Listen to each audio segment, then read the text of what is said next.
Bismillahirrahmanirrahim.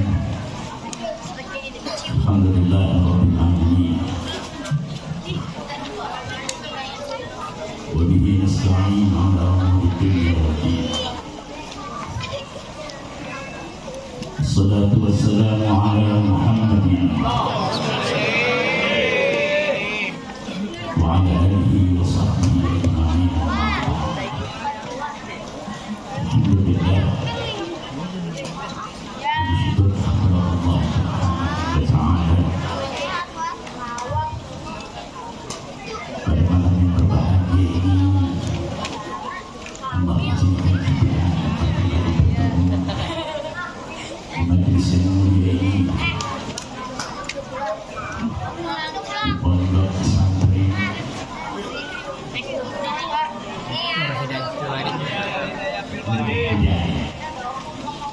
Di bawah asuhan bimbingan Allah bisa jadi memberi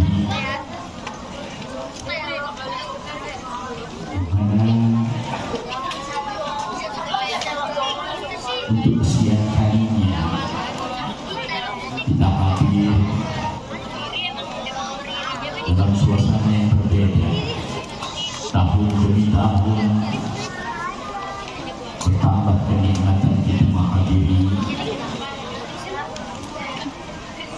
peringatan Maulid Rasul Sallallahu Alaihi Wasallam maupun Surah Mi'raj atau harlah daripada pesantren Hidayah ini. Mudah-mudahan kehadiran kita Allah berikan keberkahan kepada kita sekalian.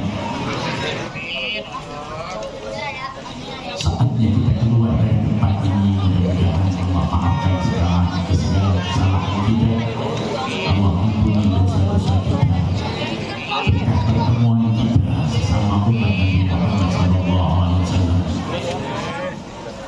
Baru saja kita dengarkan tausiah agama dari guru kita Ustaz Haji Muhammad yang begitu ceria menyampaikan nasihatnya kepada kita. Mudah-mudahan kita semua yang hadir mendapatkan manfaat dari apa yang disampaikannya. Amin ya rabbal alamin. Secara singkat saja, karena masih ada beberapa penceramah dan sekaligus juga saya tidak lama karena ada acara di Majelis Taklim Al-Busra pada malam hari ini, sehingga saya diharapkan untuk hadir di sana. Saya persingkat saja waktunya, di mana mereka sahabat Rasul, para sahabat baginda Rasulullah Sallallahu Alaihi Wasallam, dan mereka para auliya ulama salihin, mereka bersepakat apa yang mereka dapati daripada baginda Rasulullah Sallallahu Alaihi Wasallam. Mereka mengambil satu catatan khusus untuk disampaikan kepada umat Nabi Muhammad Sallallahu Alaihi Wasallam. Al-imanu bi Muhammadin, al-imanu bi Muhammadin fi akhir zaman. Iman kepada Nabi kita Nabi Muhammad Sallallahu Alaihi Wasallam di akhir zaman ini, di penghujung dunia ini yang akan ditutup oleh Allah Subhanahu wa Ta'ala, yaitu yang kita kenal Yaumul Qiyamah. Al-imanu bi Muhammadin fi akhir zaman min afdalil maratib. Iman kepada Nabi Muhammad di akhir zaman tergolong daripada, yaitu derajat yang tinggi dalam keimanan kepada Allah Subhanahu wa Ta'ala. Perhatikan baik-baik kalimatnya, saya hanya ingin menyampaikan sebelum saya betapa para sahabat mendapatkan yang itu, hidayah daripada Allah Subhanahu wa Ta'ala, mendapatkan yaitu sedikit keimanan kepada Allah dan Rasulnya, tidak mudah mereka dapati dengan perjuangan yang sangat luar biasa. Bahkan keimanan mereka teruji melalui yaitu penguncilan mereka. Mereka mendapatkan siksaan segala macam dari orang-orang kafir Quraisy, tetapi mereka menikmati keimanannya. Bal yazdad, bahkan bertambah imanuhum, keimanan mereka. Kenapa mereka begitu bertambah keimanannya kepada Allah dan Rasulnya? Satu di antaranya karena mereka melihat baginda Rasulullah SAW. Mereka menyaksikan langsung wujud Nabi Muhammad. Mereka menyaksikan langsung yaitu mukjizat Rasulullah SAW. Pantas kalau mereka betapa besarnya keimanan mereka kepada Allah dan Rasulnya. Tetapi apa yang digambarkan oleh baginda Rasulullah, apa yang digambarkan oleh mereka para sahabat, bahwa Rasulullah sangat merindukan umatnya di akhir zaman. Mereka para sahabat merasa ada sesuatu yang kurang pada diri mereka. Ya Rasulullah, kenapa kau merindukan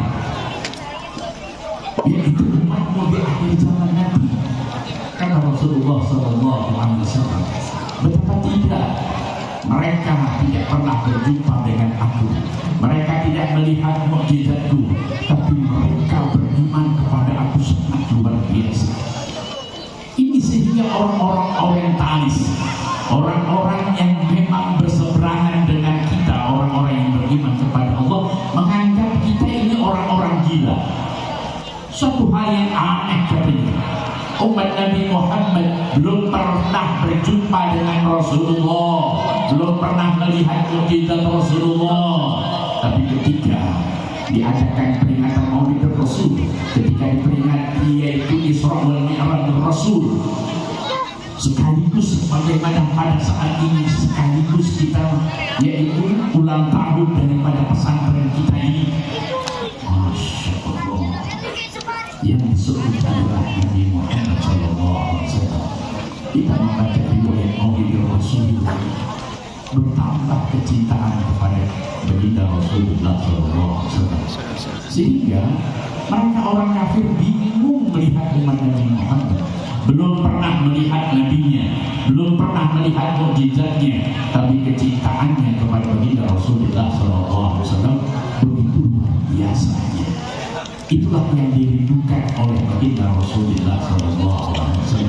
Mudah-mudahan kita termasuk orang yang dirindukan oleh baginda Rasulullah SAW.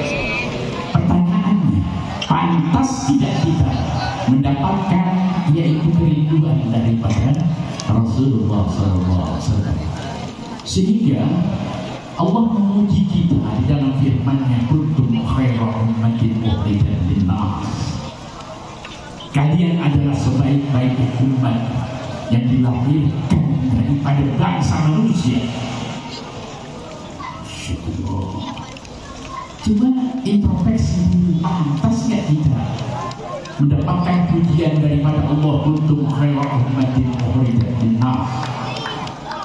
Kalian adalah sebaik-baiknya umat yang dilahirkan dari bangsa manusia. Tidak pantasnya kita mendapatkan julukan itu. Tidak boleh pada sepuluh lapar kali ini. Pantas tidak kita dikatakan oleh Allah kuntum khairu ummah. Kalau pantas harus punya alasan, kalau nggak pantas harus punya alasan. Baik, perlu dijawab tidak? Baik, secara singkat saja. Bahwasanya Allah turunkan malaikat Jibril alaihissalam untuk membawa wahyu ilahi kepada Nabi kita Nabi Muhammad SAW. Allah turunkan malaikat Jibril untuk apa? Membawa wahyu. Apa wahyu yang dibawa oleh malaikat Jibril? Al-Quran. Sehingga malaikat Jibril karena mendapatkan tugas yang agung membawa wahyu ilahi dalam bentuk ayat-ayat suci Al-Quran, sehingga Allah angkat derajatnya malaikat Jibril menjadi Nabiul Malaikat, menjadi pemimpin para malaikat. Baru terjadi kepada malaikat Jibril yang menjadi pemimpin para malaikat karena ia mengemban wahyu ilahi, yaitu ayat suci Al-Quran. Ini salah satu pertama. Jadi malaikat Jibril dari zaman Nabi Adam sampai Nabi Allah Isa belum mendapatkan pangkat derajat Nabiul Malaikat, belum mendapatkan pangkat derajat pemimpin para malaikat. Tapi ketika ia diperintahkan oleh Allah untuk membawa wahyu ilahi dalam bentuk ayat-ayat suci Al-Quran untuk dihantarkan kepada kekasihnya Nabi Muhammad, saat itulah malaikat Jibril diangkat oleh Allah Subhanahu wa Ta'ala menjadi pemimpin para malaikat. Yang kedua, singkat saja ya, mohon maaf. Setelah Al-Quran, wahyu ilahi ya, yang dibawa oleh malaikat Jibril diserahkan kepada Nabi Muhammad SAW. Al-Quran dalam bentuk wahyu, Al-Quran diserahkan kepada Nabi Muhammad dari Allah melalui malaikat Jibril. Pada saat itulah Nabi Muhammad SAW diangkat oleh Allah Subhanahu wa Ta'ala, afdhalul anbiya wal mursalin. Saat itulah Nabi Muhammad diangkat oleh Allah menjadi sebaik-baiknya para nabi dan rasul. Karena apa? Karena Al-Quran. Karena Al-Quran sudah diterima oleh Rasulullah dari Allah melalui malaikat Jibril, diterima. Maka saat itulah Nabi Muhammad mendapatkan pangkat derajat yang tinggi di sisi Allah, menjadi imamul anbiya wal mursalin. Kira-kira mudeng sih, kalau bahasa Jermannya mudeng sih. Ya, saya ulangi lagi, malaikat Jibril belum punya pangkat apa-apa. Padahal ia membawa wahyu kepada Nabi Allah Adam sampai Nabi Allah Isa. Tetap kondisinya sebagai malaikat Jibril, belum punya pangkat yang begitu agung. Ketika Allah wahyukan kepada malaikat Jibril untuk membawa wahyu dalam bentuk Al-Quran untuk diserahkan kepada Nabi Muhammad, saat itu malaikat Jibril diangkat menjadi pemimpin para malaikat. Sahabat apa itu? Sahabat Al-Quran. Setelah Al-Quran, wahyu ilahi yang dibawa oleh malaikat Jibril untuk diserahkan kepada Nabi Muhammad, dan Nabi Muhammad menerima. Nabi Muhammad menerima semua kitab Allah Subhanahu wa Ta'ala. Saat itulah saat Nabi Muhammad menerima Al-Quran dalam bentuk wahyu ilahi yang dibawa oleh malaikat Jibril, Allah angkat derajatnya menjadi imamul anbiya wal mursalin. Karena sahabat apa itu? Kemudian Nabi Muhammad SAW, wahyu ilahi yang diterimanya ya dalam bentuk Al-Quran, ayat-ayat suci Al-Quran diajarkan kepada mereka para sahabat Rasul, ditelan, diterima dengan nalar dan hati yang ikhlas oleh mereka sahabat Rasul. Maka saat itulah para sahabat diunggulkan oleh Allah dari seluruh umat para nabi-nabi yang lain. Kuntum khaira ummatin ukhrijat ta'muruna bil ma'ruf ila akhiril ayat. Luar biasa.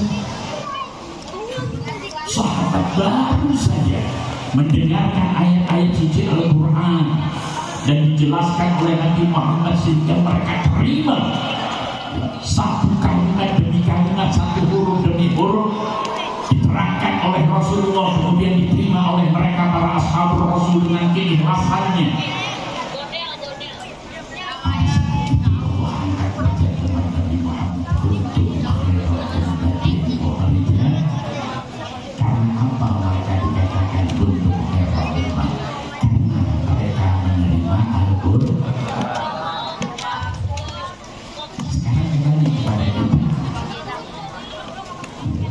Firman Allah itu berlaku umum, bukan untuk para sahabat saja, untuk kita. Ya.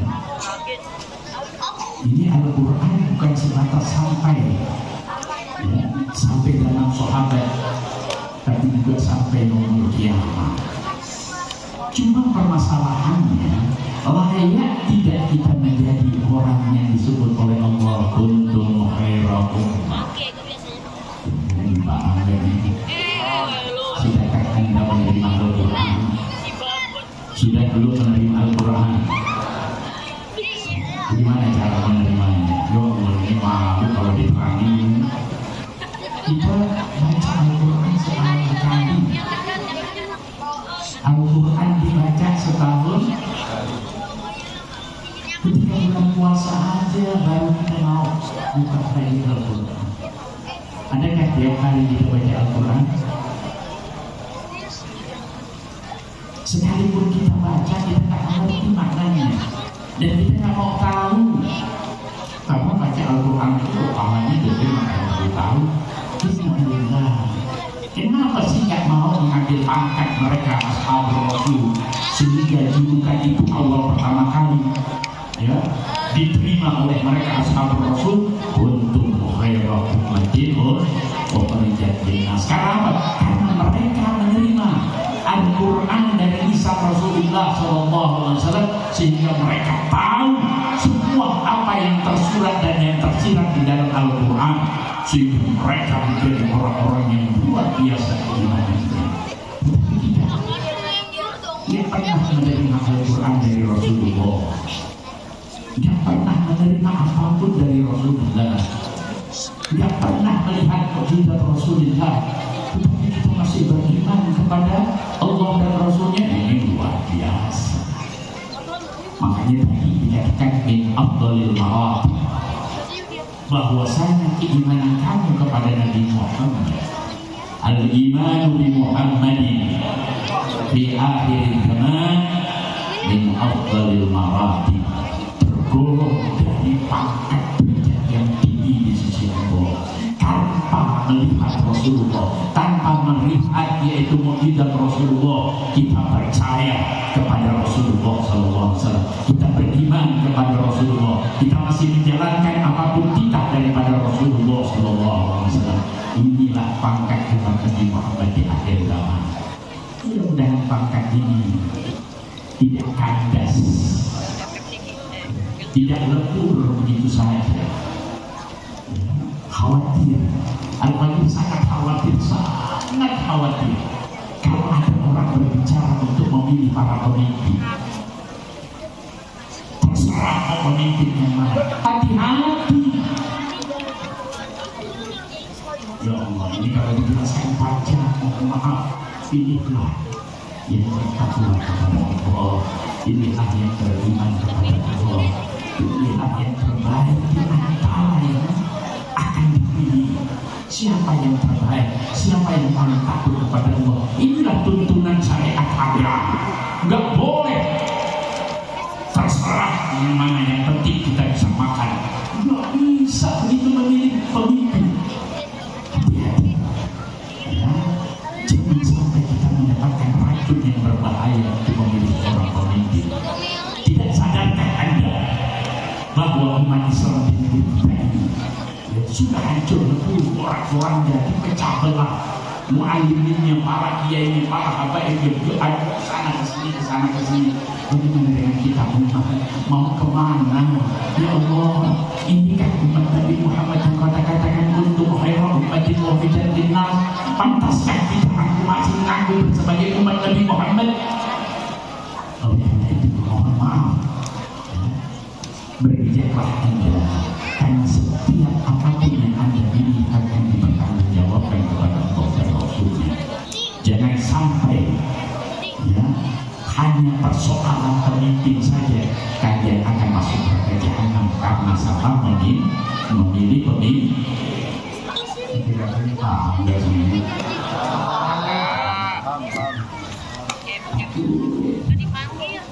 Bukankah cinta Allah dan Rasul? Aku tidak berani menyampaikan ini, tetapi ini sebagai kecintaan yang luar biasa untuk saya.